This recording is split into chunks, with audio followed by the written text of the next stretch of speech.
But Savitri की अमावस्या के दिन किसी एक माता ने सीहोर आश्रम पर एक मैसेज भेजा और उस मैसेज में लिखकर भेजा कि गुरुजी से पूछना, हम भी तो पति की इतना मानते हैं, पति का सम्मान करते हैं, पति को आदर देते हैं, तो हम भी सावित्री की गिनती में।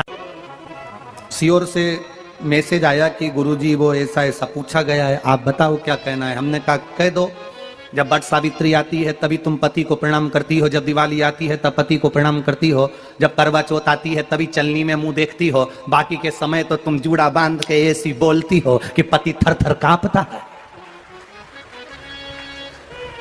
16 श्रृंगार में नारी के हाथ की चूड़ी का कलर अलग हो सकता है, चूड़ी की डिजाइन अलग हो सकती है, चूड़ी अलग हो सकती है, चूड़ी महंगी सस्ती हो सकती है, मंगलसूत्र की कीमत ऊंची नीची हो सकती है, पांव की बिछुड़ी की कीमत ऊंची नीची हो सकती है, कान के कुंडल की कीमत ऊंची नीची हो सकती है। तुम्हारे शरीर पर जितने जितने 16 श्रृंगार हैं उसकी कीमत ऊंची नीची हो सकती है। केवल मंगलसूत्र की डिजाइन बदल सकती है, नाक की लौंग की डिजाइन बदल सकती है, कान के बुंदे की डिजाइन बदल सकती है, हाथ की चूड़ी की डिजाइन बदल सकती है, पांव की पायल की डिजाइन बदल सकती है। केवल नारी के 16 श्रृंगार में एक श्रृंगार ऐसा है जिसकी कीमत जो पहले थी वही कीमत आज तक है और उसकी डिजाइन आज तक नहीं बदली। वो मांग का सिंदूर है, एक जैसी डिजाइन है और एक जैसी कीमत है।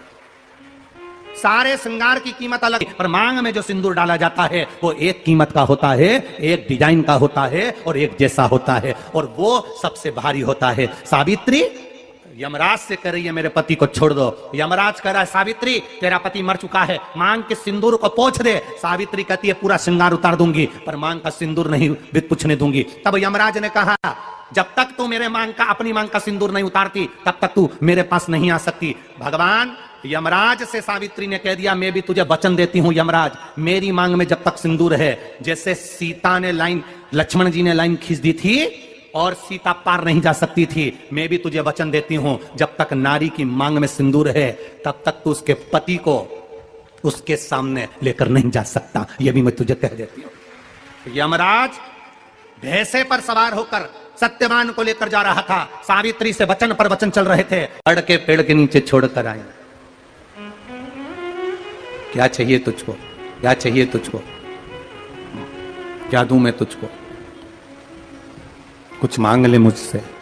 सावित्री कहती है क्या दोगे आप, मेरे पति के प्राण दे दो बस वापिस, और कुछ नहीं चाहिए। यमराज यमलोक में प्रवेश करने लगा, मांग के सिंदूर में से थोड़ा सा सिंदूर सावित्री ने केवल हाथ में लेकर अपनी बिंदी पर जो लगाया, सत्यवान को लेकर यमराज अंदर नहीं जा पाया। बाहर खड़े होकर कहता है मांग ले, मैं तुझे एक वचन नहीं, तू बोले तो मैं 2 वचन दे देता हूं, तू बोले तो मैं 3 वचन दे देता हूं, तू मांग क्या चाहिए। तब सावित्री ने कहा देना चाहते हो, हाँ। अब यमराज को लगा कि लालच में पड़ गई सावित्री, तब कहा पहला वचन दीजिए मेरे अंधे सास ससुर के नेत्र वापिस सजाएं। यमराज ने कहा तथास्तु। दूसरा वचन दीजिए मेरे सास ससुर अपने पोता पोती का मुख देखें। यमराज ने कह दिया तथास्तु।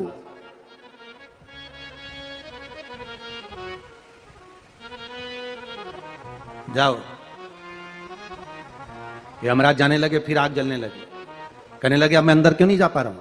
सावित्री कहती है तुमने वर दिया है मेरे सास ससुर पोता पोती का मुख देखें, उनके बेटे को तुम ले जाओगे तो पोता पोती कहां से होगा, छोड़कर जाओ।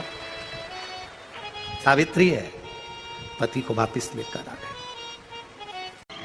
कर्जा मुक्ति के लिए सारे वृक्षों में अगर कोई श्रेष्ठ वृक्ष माना गया है तो वो बट का वृक्ष माना गया महाराज। इसलिए प्रशासनिक कार्य के लिए, मानसिक टेंशन में, परेशानियों में बटकेश्वर महादेव का स्मरण किया जाए। और यदि निवेदन करूंगा बहुत ज्यादा, यदि आपको कर्जा हो गया है, बहुत ज्यादा कर्जा हो गया और वो कर्जा चूक ही नहीं रहा, तो थोड़े दिन बड़ के पेड़ के नीचे आप बटकेश्वर महादेव के लिए 1 लोटा पानी, उसमें थोड़ा सा पिसा हुआ चावल पीस के गला लेना चावल को और पीस लेना, पीस के उस पानी में मिला और मिलाकर उसमें थोड़ी सी हल्दी पिसी हुई डालकर बटकेश्वर महादेव के नाम से बड़ के पेड़ के नीचे अपनी कामना कर जो कर्जा हुआ है उस कर्जे का भान देते हुए, स्मरण देते हुए छोड़ दीजिए। महाराज 2 या 3 सोमवार एक ही जगह पर करना, 3 सोमवार बाद वहीं से बड़ के पेड़ की थोड़ी सी जड़ उठा लाना और उस जड़ को एक कोई धागे में बांधकर या तो अपनी गले में डाल लो या अपनी जेब में पटक लो, उसको थोड़े दिन पटक कर रखना, लगभग 2 से 3 महीना पटक कर रखो।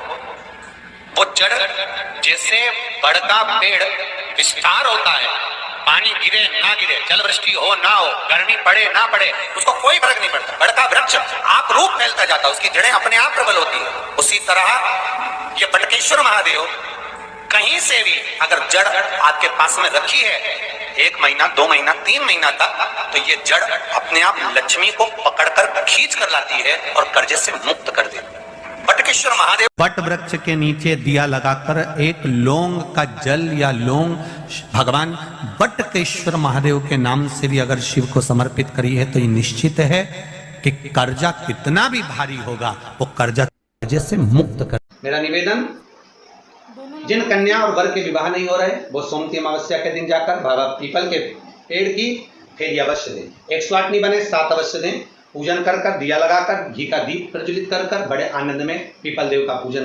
बड़ के पेड़ के नीचे जो शिवलिंग हो, बड़ के पेड़ के नीचे जो शिवलिंग विराजमान हो, चाहे वो ओठले पर हो, चाहे वो पत्थर का हो, चाहे वो सीमेंट का हो, चाहे वो कंकर का हो, चाहे वो मार्बल का हो, चाहे वो जिस भी चीज का हो, बड़ के पेड़ के नीचे जो शिवलिंग हो उसमें सीधे जब आप कलश लेकर जाएंगे तो मिट्टी का पात्र, उसके ऊपर तांबे का पात्र भरा हुआ, दोनों को एक साथ पकड़ कर ले जाएंगे। पर जब आप शिवलिंग पर दक्ष प्रजापति, प्रसूति और वीरणी इन तीनों का नाम लेकर सीधे हाथ में मिट्टी का पात्र और उल्टे हाथ में तांबे का पात्र लेकर धीरे धीरे शिवलिंग पर जल समर्पित करेंगे और उस जल का पान उसी बट वृक्ष के नीचे दोनों पति पत्नी अगर पान कर लेते हैं और संतान की कामना कर लेते हैं तो भी मेरा महादेव संतान प्रदान करता ही करता।